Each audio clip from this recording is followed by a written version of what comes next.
Auspicia este programa. Ministerio de Salud, Presidencia de la Nación. ¿Qué tal? ¿Cómo le va? Una bienvenida especialísima. Estamos aquí comenzando otro nuevo programa con un tema realmente súper interesante porque tiene que ver con los problemas de aprendizaje que presentan los niños. Así que vamos a tener especialistas realmente fantásticos que nos van a ayudar y nos van a situar de qué manera abordar este tipo de situaciones que en muchas familias se presentan como dificultades cotidianas. Vamos entonces a comenzar como hacemos habitualmente con la cocina y vamos hacia allá. Jerónimo Favaloro, ¿qué tenemos preparado? Qué bueno. Mirá esa calabaza que está allí, ¿no? Sí. Todo lo que tenemos. Gabriela, ¿cómo te va? Hola, ¿Bien? Bien. Bueno, cuéntenme. Vamos a hacer unas tortitas de calabaza. Sí. ¿Sí? Para los chicos se puede hacer saladas o dulces, con ralladura de naranja. Y la idea es huevo, leche y puré de calabaza. Sí. ¿Sí? Con eso lo unimos con harina. Ahí le agregamos sal o azúcar. Y se le puede agregar ralladura de limón o naranja y también el jugo. ¿Serían como unos buñuelitos? Exactamente. Ahí estamos, muy bien. Bueno, contame cuáles son las propiedades de este tipo de alimentos. Bueno, sobre todo que estamos hablando de un alimento hecho en la casa, casero, sí, artesanal, o sea que no va a tener conservantes, colorantes, aditivos químicos, o sea, es mucho más saludable, sobre todo para los chicos.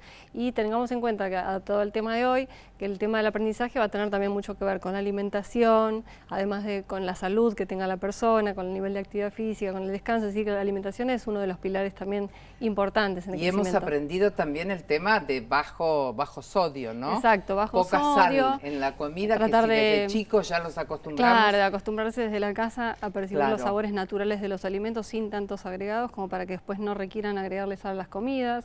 Estamos incluyendo calcio y proteínas a través de la leche, estamos incluyendo beta-carotenos y fibra a través de los vegetales, en este caso calabaza. Y por ejemplo, los cítricos, lo que tienen de bueno es que tienen vitamina C que ayuda a mejorar la absorción del hierro, entre otras de sus virtudes. Claro. Y el hierro es uno de los nutrientes muy esenciales en cuanto al aprendizaje, porque tener un bajo nivel de hierro lleva a un menor rendimiento escolar o una menor capacidad cognitiva en los chicos. Sí. Entonces es importante en la etapa de crecimiento aportar suficiente hierro y vegetales o alimentos que lo favorezcan en su absorción. Bueno, vamos a ver los ingredientes y luego vuelvo. Bueno. Gracias.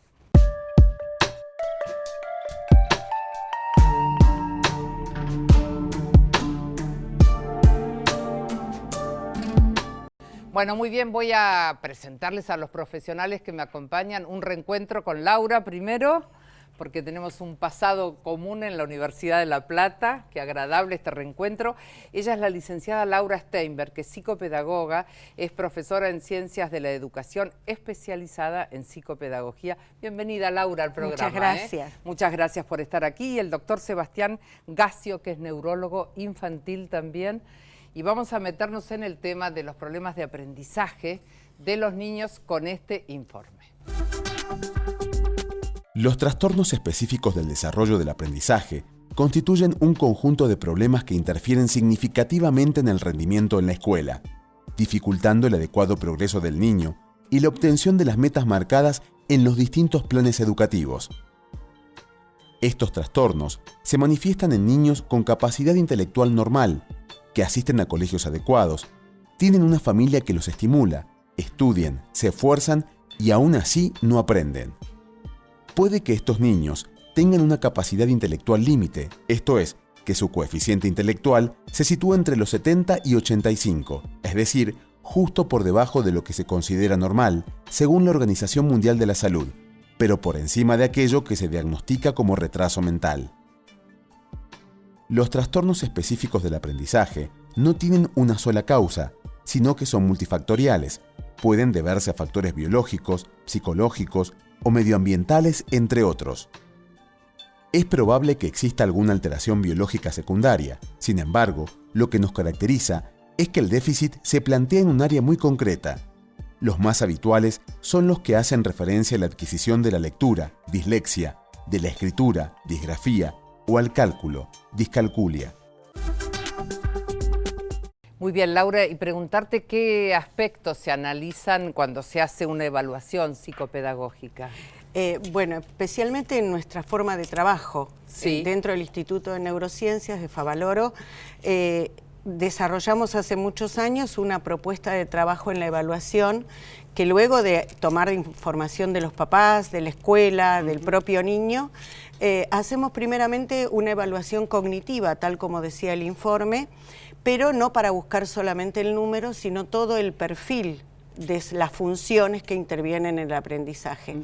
Una vez que tomamos esa primera evaluación, relacionamos con los datos que fueron motivo de las dificultades que vinieron a consultar y armamos una batería de pruebas a la que llamamos árbol de decisiones en general, que nos permiten ir ajustando cuáles dificultades se van comprobando específicamente, por ejemplo, memoria, dificultades en la organización del espacio y otras, y eso nos permite ajustar pruebas específicas y luego plantearnos cuáles son las fortalezas. Claro. Porque cuando uno arma un tratamiento a posteriori de esto, se debe apoyar en las fortalezas para estimular al chiquito en los tratamientos y luego intervenir con las dificultades. Estas dificultades comienzan a aparecer o se hacen más visibles cuando empieza el periodo escolar. Sí. O sea que estamos hablando de chicos de qué edad. En general, nuestra población, nosotros tenemos estadísticas, tienen una franja de predominancia entre los 8 y 10 u 11 años en general, que es el momento de mayor consulta por el fracaso en el aprendizaje de la lectoescritura, o por el fracaso en la proyección de las lecciones cuando deben ser comprendidas, estudiadas y comprendidas. Entiendo. Claro. Y ahí es donde hacen un pico nuevamente las consultas. Tenemos preparado otro informe que habla de los signos de alarma. Vamos a compartirlo. Hay signos que, si bien no representan por sí mismos un trastorno de aprendizaje, nos pueden alertar sobre su posible existencia. Una representación gráfica no adecuada, demora en la definición de la mano dominante para la escritura, falta de la horizontalidad en el uso del renglón e inversiones y sustituciones sistemáticas de letras y números en la escritura y lectura son algunos de ellos. También la alteración de la organización secuencial de números y letras, una desorganización espacial en la ubicación y realización de las operaciones matemáticas, y la dificultad en la resolución de problemas aritméticos y problemas comprensivos de textos. Si algunos de estos signos se presentan en un niño que tiene alguna dificultad en su rendimiento escolar, se recomienda hacer una consulta de orientación con un profesional especializado. Es fundamental que los padres, pediatras y docentes puedan reconocer los signos y síntomas para que el niño reciba un correcto diagnóstico y tratamiento en forma temprana y oportuna. Y aquí vamos entonces ahora con el neurólogo infantil que nos acompaña, el doctor Gassio. ¿Cuáles son los síntomas más habituales que presenta un chico para que lleguen a la consulta? Bueno, en realidad hay un síntoma que un poco nuclea a todos los nenes, porque los trastornos de aprendizaje son distintos, pero es el chico que le va mal en el colegio. ¿Sí? Que en general el chico que le va mal en el colegio hay que buscar la causa, ¿no? Porque uno a veces trata de dar otro tipo de explicaciones, como decir que es medio vago, etc. En general son chicos que, como decía el informe, se esfuerzan por ahí el doble que el resto y sin embargo le va mal y eso lleva continuamente a frustraciones, etc. Entonces yo creo que ese es el primer signo de alarma, que en general lo notan los maestros. Lo trasladan a los padres. Los padres al pediatra. Exacto. Y el pediatra se fija qué es lo que está pasando y deriva generalmente ahí al neurólogo. Bueno, ¿y cuáles son las enfermedades o las dificultades con las que se puede encontrar un médico cuando ve un chico que tiene dificultades en el aprendizaje? No sé si hay dificultades. En realidad, los neurólogos lo que hacemos en la primera consulta es hacer una historia clínica completa, en la cual no está solamente, bueno, hay que tomar todos los datos de en qué falla el niño, cuáles son las dificultades, pero también datos perinatales, de todo el embarazo. ¿Cómo fue el embarazo? ¿Cómo fue el nacimiento? ¿Qué pasó en los primeros meses de vida? Todo. En los posteriores, su desarrollo, antecedentes patológicos, antecedentes familiares, pues en general tiene una base genética. ¿Hay una base genética? Hay una base genética, no siempre hay genes que se conozcan, ¿no? Pero lo que en el informe hablaba de la parte de la biología tiene que ver un poco con la base genética de cada chico, ¿no? ¿Pueden ser esos chicos distraídos? También, bueno, como chicos, definición, porque siempre hay que describir de alguna manera lo que está pasando, sí, ¿no? Los chicos distraídos en general uno los asocia rápido a lo que es el trastorno de déficit de atención con hiperactividad, que es un cuadro concreto. Claro. Lo que pasa es que la distracción es un síntoma común a prácticamente todos los trastornos de aprendizaje. Está bien. El chico que tiene alguna dificultad, en un momento va a perder el hilo de la clase y se va a distraer. Exacto. Con lo cual el neurólogo ahí tiene que ver un poco en la consulta y también con el examen físico, etcétera, bueno, tratar de orientar un poco hacia dónde está el problema, pero ahí es fundamental la evaluación neurocognitiva. Como dijo Laura, que nos va a dar un perfil, tal vez no cierre el diagnóstico final, pero nos va a dar un perfil concreto de cuáles son las Trabajan en equipo, que eso es lo fantástico eso también. Es lo más importante. Y yo digo siempre, lo tranquilizador es saber que ante una dificultad hay gente especializada para ayudar, ¿no es cierto? Que eso es tan importante. Bueno, nosotros viajamos por todo el país, fuimos a Neuquén y allí nos encontramos con este odontólogo.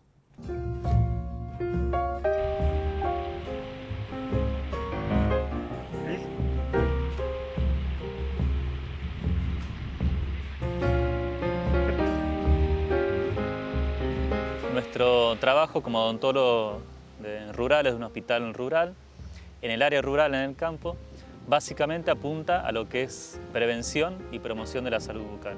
Y el hecho de venir así como estamos, digamos, sin una vestimenta odontológica, sin el ámbito del sillón, de esos olores que hay dentro de un consultorio odontológico, digamos, venir y tener un contacto con el chico en la escuela, en su lugar, es una ventaja porque nos ven de otra manera, no nos ve como el dentista del hospital. Si bien bueno, hay caminos y hay vehículos, las distancias desde la gente del paraje al hospital, la distancia y las condiciones climáticas no hacen posible, digamos, que la persona pueda acercarse en cualquier momento al hospital. Y por supuesto el hecho de trabajar en prevención y en promoción hace que nosotros nos anticipemos a la enfermedad y que a través de ese vínculo que se establece con el chico de amistad y a través de ese vínculo y como de juego, ir instaurando esos hábitos, eso perdura en el chico una vez que egresa de la escuela. Y trabajar en estos lugares es completamente distinto, la idiosincrasia es muy distinta.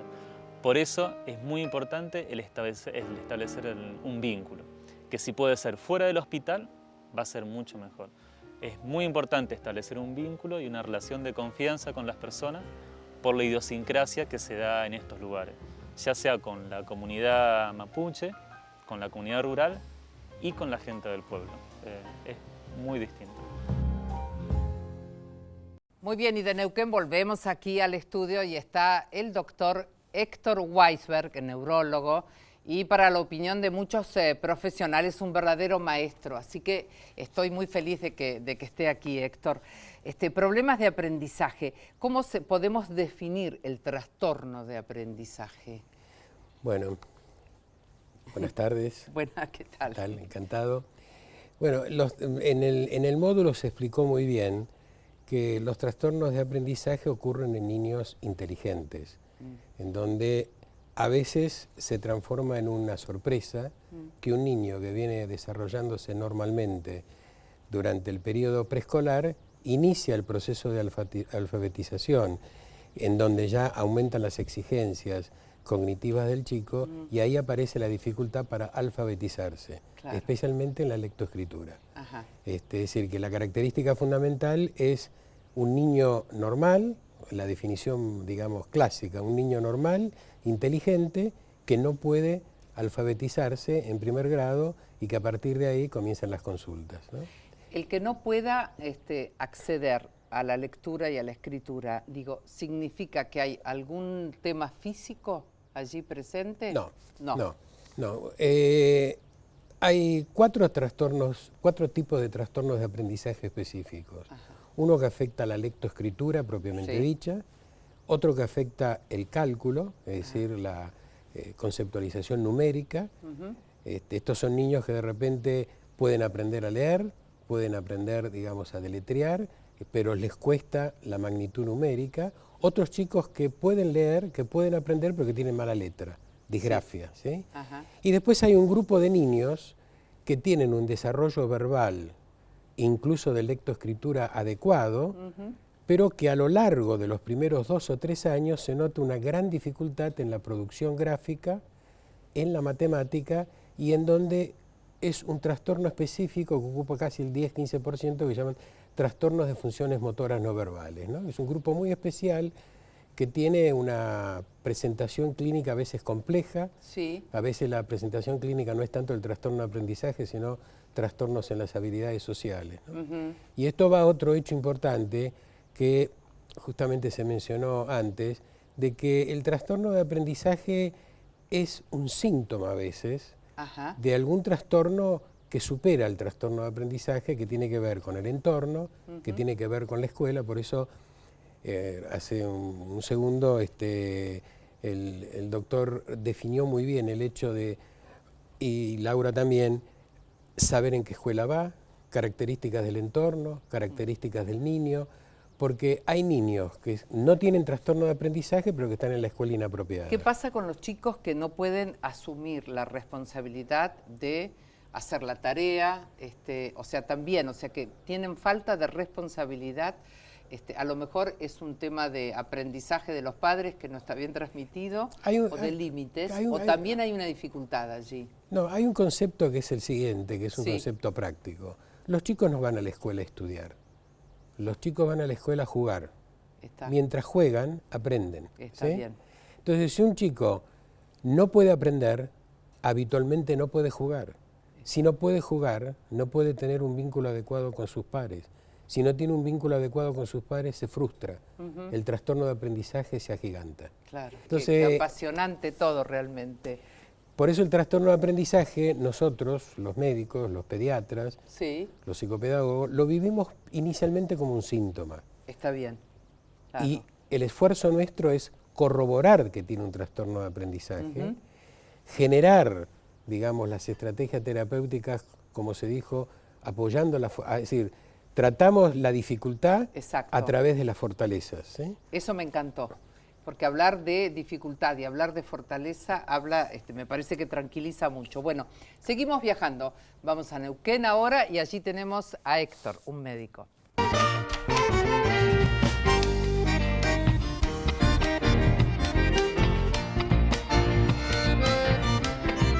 El hecho de ser médico es una vocación que viene desde mi lejana juventud. Cuando yo me recibí de médico en Córdoba, ya tenía yo ciertas intenciones de trabajar en lugares alejados.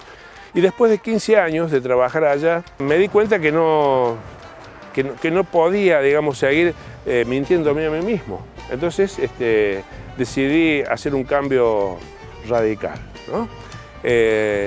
Y para eso me preparé para poder estar en lugares como este, y en el año 90 conseguí la posibilidad de estar en este lugar.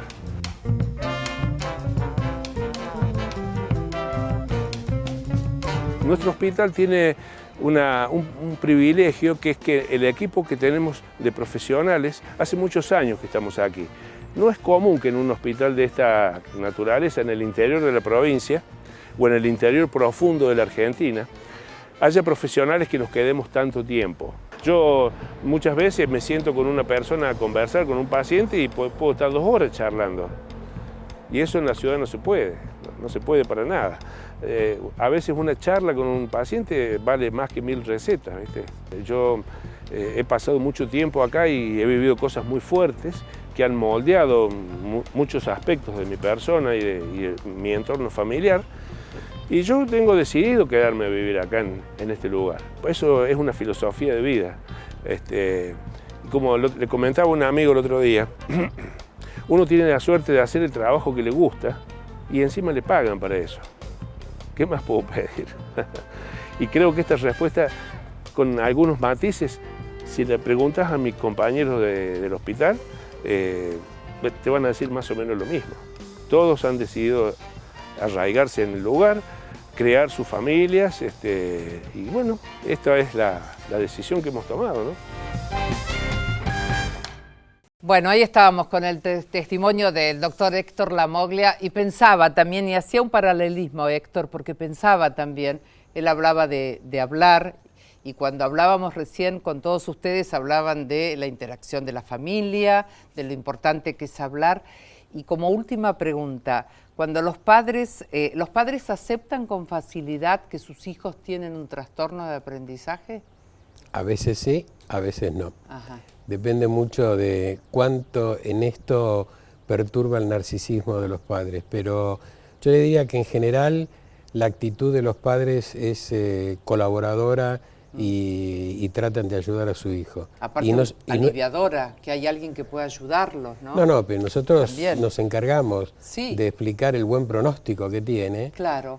Porque estas intervenciones, como se explican, terapéuticas, que se hace a través de la palabra, de la imagen, de la forma, tiene implicancias en el cerebro. Por supuesto. Es decir, estas rehabilitaciones, entre comillas, no son terapias porque sí, tienen un sentido biológico profundo, porque vamos a modificar circuitos cerebrales para mejorar el rendimiento del niño. Y de por vida. Y de por vida, porque esos cambios en los circuitos cerebrales son permanentes. Por supuesto. Bueno, doctor Weisburg, muchísimas gracias por haber estado en el programa. Un placer, realmente. Gracias por todo lo que nos ha enseñado en este tema. Vamos ahora a compartir un consejo, un buen consejo del Ministerio de Salud.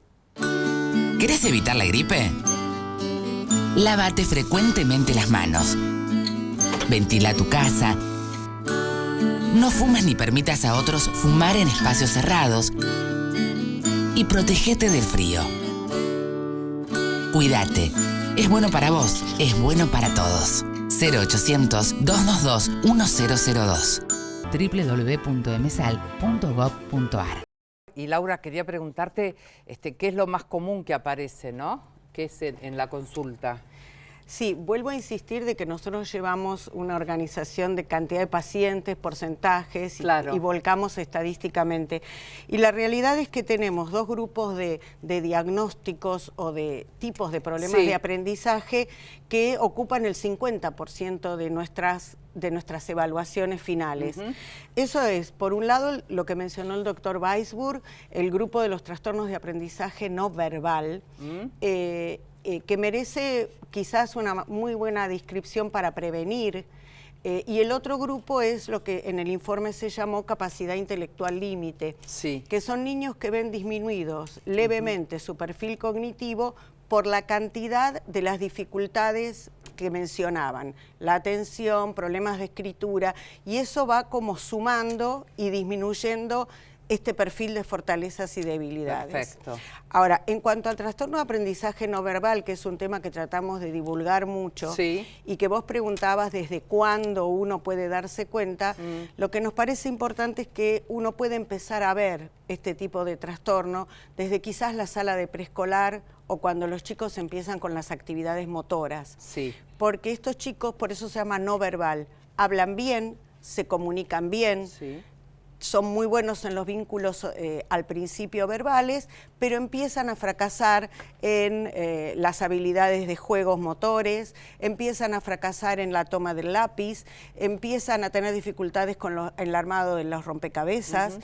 A medida que evolucionan en la escolaridad aparece la disgrafía, como dijo el doctor, pero lo que notamos y llegan tardíamente a la consulta porque es como que son muy inteligentes, muy verborrágicos y van escalonando bien la escuela, es que alrededor de cuarto o quinto grado, como la lectura es una cuestión espacial y es igual a cualquier cosa que es un dibujo, empiezan a tener serias dificultades porque aparece ahí, en la comprensión. Y entonces, a pesar de que hablan muy bien, no pueden explicar ni entender las lecciones y se les complican los mapas. Y estos chicos ocupan un gran porcentaje y uno lo que obtiene en el perfil cognitivo es fortalezas verbales y dificultades en todo lo gráfico, la letra, lo espacial, la comprensión. Y como decía, le preguntabas al doctor, me parece muy importante que cuando nosotros terminamos una evaluación y le explicamos a los papás que esto es lo que le pasa a los chicos, en realidad no están molestos, es como que encontraron qué le estuvo pasando a su hijo. Porque ellos se daban cuenta que algo pasaba. Claro, y que no era un chico inquieto, que no era un chico travieso y era un trastorno de aprendizaje no verbal. Han sido muy claros, muy buenos realmente para todas las explicaciones. Muchísimas gracias. Nos vamos ahora con estas recomendaciones de tratamiento y ya estamos llegando al final del programa. Para el diagnóstico de un trastorno de aprendizaje, se realiza una evaluación neuropsicológica o neurocognitiva, que consiste en una serie de tests formales para estudiar las distintas funciones cerebrales relacionadas con el proceso de aprendizaje. El proceso comienza con una entrevista a los padres, en la que se observan los materiales escolares y se recibe la información de los docentes y otros profesionales intervinientes. Esta evaluación no solo sirve para confirmar el diagnóstico de un determinado trastorno, sino que además permite conocer el perfil cognitivo del niño y, en base a ello, buscar las mejores opciones terapéuticas. El abordaje tanto diagnóstico como terapéutico de estos niños suele requerir la participación de equipos multidisciplinarios compuestos por neurólogos infantiles, neuropsicólogos y neurolingüistas, entre otros. El manejo multidisciplinario y la buena comunicación entre las partes resultan esenciales, ya que suelen ser varios los especialistas y docentes implicados en la educación y tratamiento de los niños con trastornos del aprendizaje. Muy bien, me entusiasmé tanto con el tema que tengo segundos nada más para presentar el plato. Tortitas de calabaza. Ahí estaban, pueden ser saladas o dulces, sí. Eso me acuerdo, ¿no? Sí. Muchas gracias a los dos. Vamos entonces a la despedida, por supuesto. Nos reencontramos la semana que viene. Ha sido un placer compartir este programa en el que, por supuesto, trabajamos muchísimo con toda el área del conocimiento y de la prevención y para mí particularmente de muchísimo aprendizaje. Muchas gracias a Amo Mi Living y muchísimas gracias también al catering delicioso de RCG. Hasta la próxima, sigan escribiendo, sigan mandando mails, llamando por teléfono. Chao, gracias. Auspició este programa Ministerio de Salud, Presidencia de la Nación.